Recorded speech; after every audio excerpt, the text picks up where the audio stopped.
Welcome to the Real Estate Espresso Podcast, your morning shot of what's new in the world of real estate investing. I'm your host, Victor Minash. Today's another AMA episode, that is Ask Me Anything. I love to answer your questions, and if you have a question you think is going to be of broad interest, send it in. I'll answer it live on the air. Send your questions to Victor at victorjm.com. That's Victor at victorjm.com. Today's question comes from Atisha in Philadelphia. She writes, I was blindsided with the news that my recently purchased two-family home is legally a single-family dwelling. I closed on the home in November of last year. It appraised for $300,000. I live in one unit and rent out the other on a short-term basis on Airbnb. I now have to obtain a limited lodging license in order to continue renting on Airbnb. I went through the process in order to do so and was blindsided by the L&I office with the news that the property I bought is not actually a multifamily home, but a single-family home. It seems the seller applied for RM1 classification, but never obtained any permits to do the work of flipping the home from single-family to multi. All of the work that the seller did to the property was done illegally, without any approval or permits. I went through the process of purchasing this home, having extensive credit checks done on me, paying for home inspections, paying for appraisals, and expecting the utmost due diligence from my lenders, the appraiser they hired, my title company, and the realtor. Now, here I am today, the information that there was fraud somewhere along the line, and I now cannot legally rent out my home for the purpose in which it was purchased. I'm kindly asking for your advice on what steps I need to take moving forward. I'm probably in need of an attorney who will be able to fight on my behalf. Well, Atisha, this is a great question, and I'm really sorry to hear about your troubles. Now, first of all, I'm not a lawyer, and I don't want to be in the role of providing you legal advice.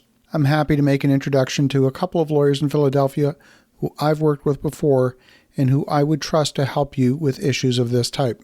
I've personally done a lot of multifamily construction in Philadelphia, and I'm very familiar with the process and the zoning code. The zoning information is readily and publicly available, and would take literally about 2 minutes to perform the due diligence. It's an essential due diligence item to check on the purchase of any property.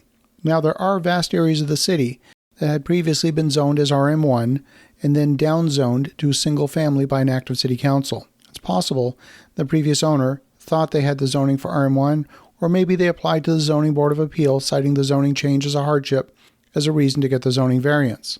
Whatever the reason, the fact is the work was done without a building permit, and that's probably at the root of the problem. See, there is an expiration for any zoning approval in Philadelphia, and I'm going to quote directly from their zoning ordinance. If no building permit is issued within 3 years of the issuance of the zoning permit or approval, the zoning permit shall expire.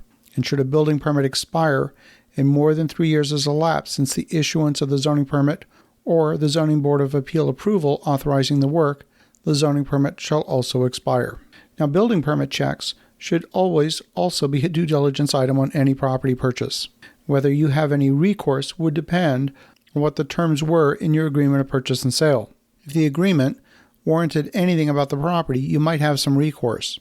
But if the agreement was purchased as is, where is, then you might be out of luck getting any compensation for damages.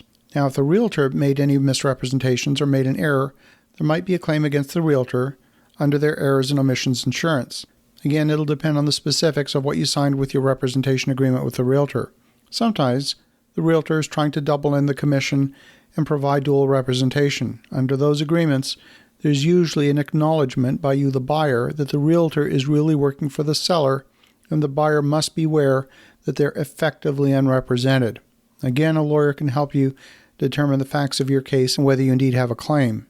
Now, in some cases, it might be possible to apply for and receive a retroactive building permit on the already completed project. The cost associated with retroactive permitting will depend on the scope and the value of the construction. And since the cat's already out of the bag, you might be responsible for paying back taxes on the increased value of the home. You could also be on the hook for the associated interest and penalties associated with the back taxes. Now, I would also expect you'll need to get an electrical inspection done and a fire inspection done to make sure that the building complies with both the electrical code and the fire code. I'm hoping the person who did the construction knew that they needed to install sprinklers, as this is a requirement for all multi-unit residential buildings in Philadelphia. In all the buildings we built in Philadelphia, we generally had to bring in a separate water main in order to meet the volume and pressure specifications for the sprinkler system. That's in addition to the domestic water supply. So if the building was a duplex, then it usually required a 2-inch water main. If it was a larger building, Could even sometimes be a 5-inch water main or larger for the fire suppression system. If you can demonstrate that you purchased your property in good faith, you might find a cooperative and sympathetic ear in the building department who will grant you a retroactive building permit. Is it going to cost you some money? Yes, absolutely. But it might not be that bad as long as you're not forced to rework the property to bring the building into compliance with the building code.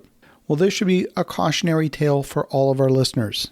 Always ensure that you check and make sure the building permits were applied for and they were properly closed out with a certificate of occupancy. I want to thank you, Atisha, for a great question, and I truly hope it works out well for you. I really hate to hear stories like this. For the listeners at home, have an awesome rest of your day. Go make some great things happen. We'll talk to you again tomorrow.